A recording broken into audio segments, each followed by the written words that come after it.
As you are walking outside here at the University of Minnesota, you may notice relatively clear air. Unfortunately, not everyone across the world can say the same thing as us. Some areas are affected by smog. If you already do not know, smog is a type of air pollutant. The term was coined in the 20th century and described its opacity and odor. There are two distinct types of smog: sulfurous smog, which is also called London smog, and then photochemical smog. Sulfurous smog results from a high concentration of sulfur oxides in the air and is caused by the use of sulfur-bearing fossil fuels, particularly coal. Photochemical smog is the chemical reaction of sunlight, nitrogen oxides, and volatile organic compounds in the atmosphere, which leaves airborne particles in ground-level ozone. This noxious mixture of air pollutants may include the following: aldehydes, nitrogen oxides, particularly nitric oxide and nitrogen dioxide, peroxyl nitrates, which are powerful respiratory eye and ear irritants, tropospheric ozone, the layer from the Earth's surface to 12 to 20 kilometers above sea level, and volatile organic compounds, which easily become vapors or gases. According to the article Smog Causes, published by The Environment, this sulfurous smog air pollution is also composed of nitrogen oxides, sulfur oxides, ozone, smoke or dirt particles, and also less visible particles such as CFCs, which are chlorofluorocarbon, and these can be released from air conditioning, refrigeration, blowing agents and foams, insulations, packaging materials, propellants and aerosol cans, and they can release as solvents. Human-made smog is derived from coal emissions, vehicular emissions, industrial emissions, forest and agricultural fires, and photochemical reactions of these emissions.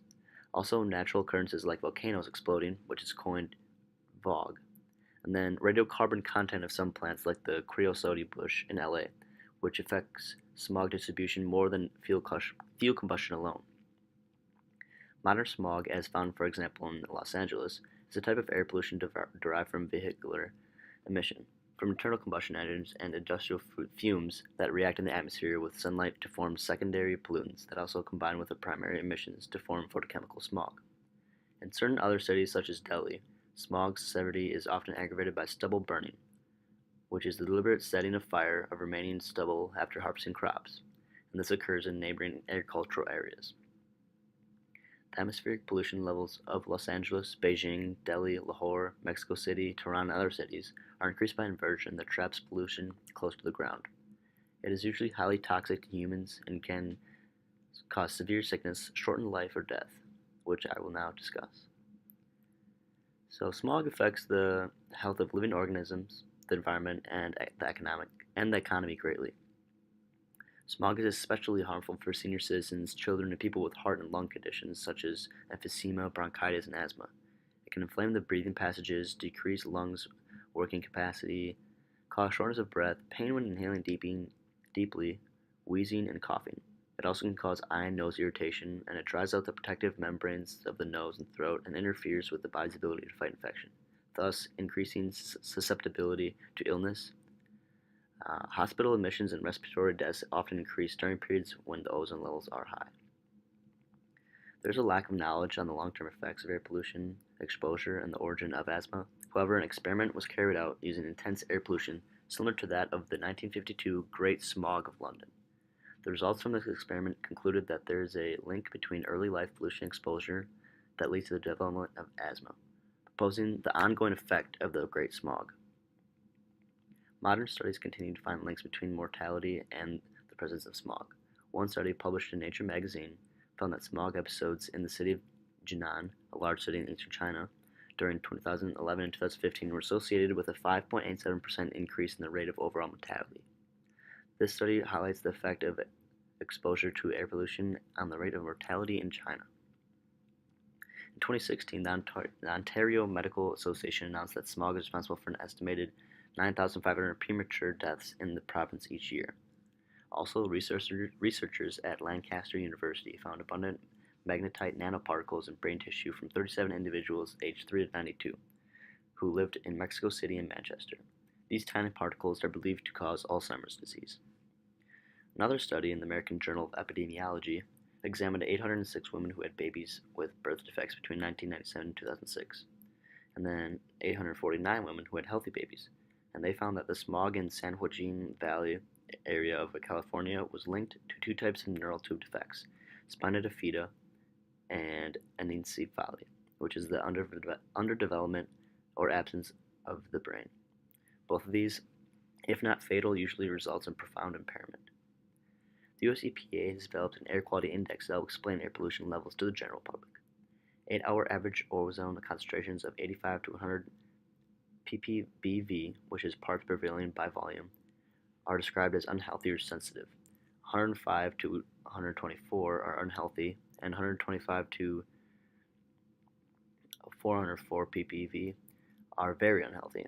And the very unhealthy range for some other pollutants are 15.5 ppm, which is parts per million, to 30.4 ppm for carbon monoxide, and then 0.65 ppm to 1.2 ppm for nitrogen dioxide. Additionally, plants and animals in the area are affected by smog, and they also suffer significant stress under such unhealthy conditions. Wildlife affected by smog might also develop similar adverse health conditions similar to what us humans. Additionally, smog damages the ozone, which leads to global warming, and that can change the plant and animal ecosystems. A few examples of economic effects from smog are medical treatment costs, loss of worker productivity, tourism decrease due to fear of health risks, and since the area doesn't look as good with the smog. Exports and imports will also fluctuate due to harmful effects to goods and services. For example, the supply of corn will decrease while demand remains the same, making the price increase. These effects will continue to harm us and future generations unless we find solutions, which I will talk about in a few moments. First, I'd like to talk about specific areas where smog has been bad and presently is bad. Smog can form in almost any climate where industries or cities release large amounts of air pollution, such as smoke or gases.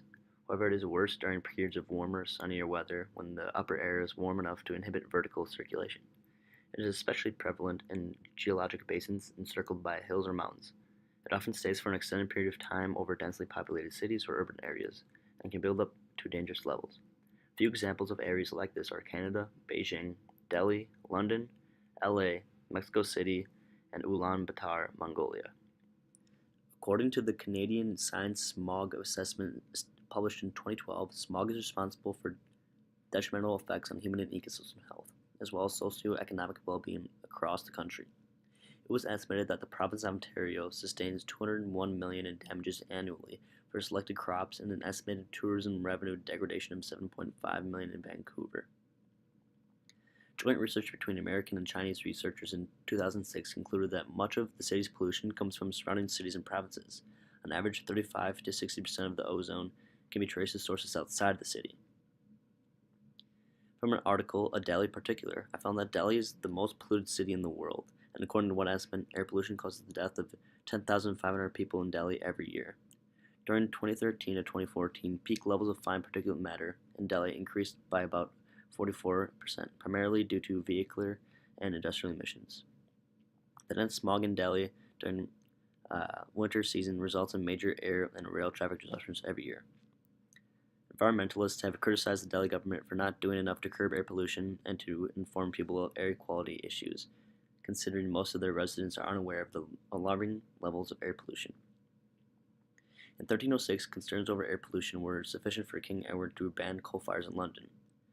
Additionally, author John Evelyn suggested burning fragrant wood instead of mineral coal, which he believed would reduce coughing. Several episodes of smog continued in the 19th and 20th century and claimed 8,000 people, according to Michelle Bell. Today, London still has pretty bad smog, but not as bad as 1952. Los Angeles, in particular, is strongly predisposed to accumulation of smog because it's situated in a flat basin with the ocean on one side and mountain ranges on three sides. The nearby ocean current depresses surface air temperature in the air, resulting in an inversion layer. Strict regulations by government agencies overseeing this problem, however, have helped. This includes emission tests on older vehicles and significant improvements in air quality. According to the EPA, air concentrations of volatile organic compounds declined by a factor of 50 between 1962 and 2012. Due to its location in the Highland Bowl, Mexico City, Cold air sinks down into the urban area and it traps industrial and vehicle pollution, turning it into the most infamously smog-plagued city of Latin America. With one generation, the city has changed from being known for some of the cleanest air to some of the worst. In the late 1990s, massive immigration to Ulaanbaatar from the countryside began. An estimated 150,000 households, mainly living on the outskirts of Ulaanbaatar, burn wood and coal to heat themselves during the hard winter. A temporary solution to decrease smog was proposed in the form of stoves with improved efficiency, however, it did not work. At 2 to 10 times above Mongolian international air quality standards, the Ulaanbaatar PM rates are among the worst in the world, according to the World Bank report. The Asian Development Bank (ADB) estimates the health costs related to this air pollution account for as much as 4% of Mongolia's GDP. There are multiple solutions to smog, some of which have been in place for a while. One is investing in renewable energy. It would not only reduce environmental impacts and improve the economy by providing jobs, but also trim down the presence of smog causing pollutants in the air from cars, power generating plants, and other things. The next solution is manage industrial emissions. We can do this by imposing taxes on emissions or fine producers of air pollutants if they pollute over a certain limit.